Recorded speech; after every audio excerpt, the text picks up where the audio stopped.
Kadalasan nga pala sa ganito ay pinampapain lamang sa pamimiwas pero di nga sa amin ay kinakain yan. Siguro iisipin ng iba na wala na ata kami magawa sa buhay at patay bulate inuulam na namin. Yan ang sarap kaya niyan lalo na kapag ang luto ay style na sopas o di kaya ay prito. At ngayon nga atistingan na rin namin na magkilaw.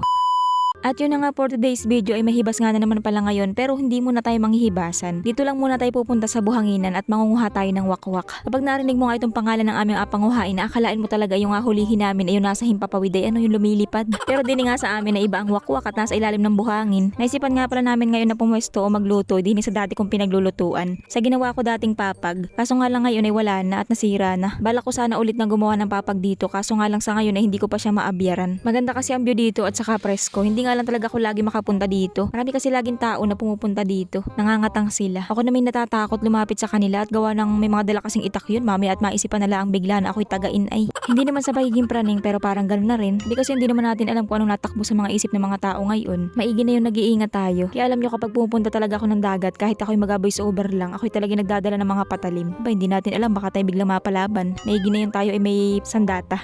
So yun na nga mabalik tayo. Ito nga pala mga wakwak ay makukuha yan ay sa buhanginan. May mga butas nga pala sila at yung palibot ng butas nila ay nakaumbok sa buhangin. Ano daw, gets nyo ba? Yung bang parang...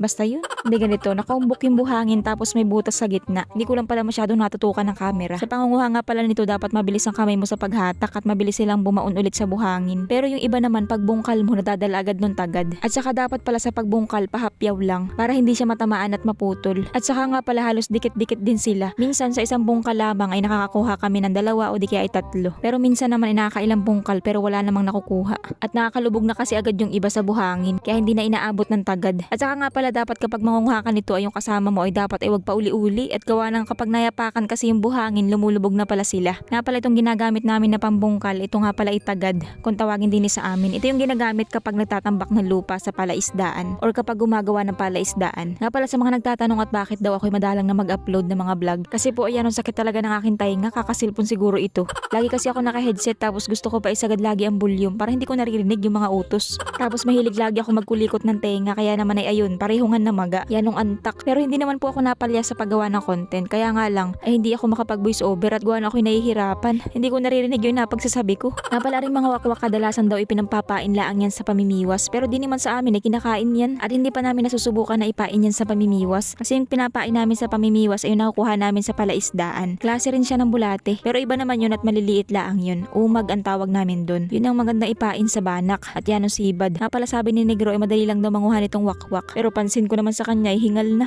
Mangalay kasi yung kanyang pangbungkal at mabigat. Hindi naman ta ako makahalili sa kanya at gawa ng hindi ako marunong kung paano bagayaan. Pero kung titingnan naman ay parang madali laang naman. Pero wag na natin subukan. Maigi nga ito wala tayong kahirap-hirap. Patay taga video laang. Nga pala balak sana namin ni Johan ngayon na manisid at gawa ng kalmado na nga ang dagat. Kaso nga lang sabi ko kay Johan wag na muna at talaga naman yung akin tainga ay baka pumutok na pag isinisid ko pa are. Pero ngayon nga ay kasama niya si Papa at naninisid sila. Tapos si Mama naman ay nanghihibasan. Nga pala saglit lang kami nanguha ay marami na agad kami nakuha. Ay samantalang noon na nanguha kami niyan. Naku, kung hindi pa dumating si nanay, hindi kami makakakuha. Dati ko na nga rin pala ito na-content at ang luto nga na ginawa namin dyan ay yung style sopas. Kinukuha namin yung dugo niyan at yun na nagbimistulang gatas. At yung lasa niyan, lasa talaga sa sopas. At yung lasa niyan ay lasa talagang sopas. So bali ito na nga pala yung mga nakuha namin, medyo maliliit nga lang pala yung iba. Pero okay na rin naman yan at wakwak pa rin yan. Nga pala sa pagdilinis nito, dapat ay baligtarin mo siya para bagang bitukan ng manok. Pero kapag yung style sopas ang gagawin namin luto dito, ang ginagawa namin, tinutusok muna namin sila para makuha yung dugo, saka namin babaliktarin. Pero dahil nga prito at kinilaw lang ang gagawin namin dito, hindi na namin kukunin pa yung dugo. Kaya diretsong baliktad na. Pinabaliktad nga pala talaga yan at gawa ng may mga buhangin nga sila or bituka na kailangan mong tanggalin. Pero meron nga palang iba niya na sinasama sa pagkilaw yung dugo. Pero parang hindi ko trip yung ganun. Saka first time lang namin na magkikilaw ng ganito. Dito kasi sa amin, ang luto na ginagawa talaga lagi dyan ay yung style sopas. At saka bihira lang din kasi magluto ang mga tao dito ng ganyan. Makakaisip lang sila magluto ng ganyan kapag ipupulutan. Pero nagpiprito rin talaga kami ng ganyan noon. Ang hindi pa nga lang talaga namin nasusubukan dyan ay kinilaw. Naisipan ko nga lang pala magkilaw ngayon kasi nga nung nakaraan ay natripan lang baga namin na kumain yan. Sinusulaang sa asin. At masarap naman ang lasa niya, hindi siya malansa. Nagkataon lang na wala kami dalang suka noon kaya hindi kami nakapagkilaw. Nga pala kapag nagpiprito kami ng ganito ay piniprito lang namin ng diretsyo. Kahit lagyan mo lang siya ng kaunting asin. Pero naisipan ko nga siyang lagyan ng chicken breading bago iprito para hindi magtalsikan yung mantika. Habang ako nga ay abala sa pagluluto, yung kasama ko naman ay abala sa paghahanap ng ganito. Marami kasi niyan dito sa mga ugatan ng pipisik kaso nga lang karamihan ay mga wala ng laman. Nga pala bago tayo magpatuloy, shoutout muna kay Momar Aurelio, Aaron Dever Roca, Marivic Dominguez, Manuel Indong, Lutski Indaya, Calison Tolentino, Kuya Jan Villanueva, Margie Martinez, Veronica, at sa Limbaga family. Kunti nga lang pala yung pinirito namin at kami tinatamad na magprito at gawa ng kami nagugutom na. Kaya dinamihan na lang namin yung kinilaw. At sa kadali-dalianan ko nga dahil sa gutom ay nakalimutan ko na itong gayatin.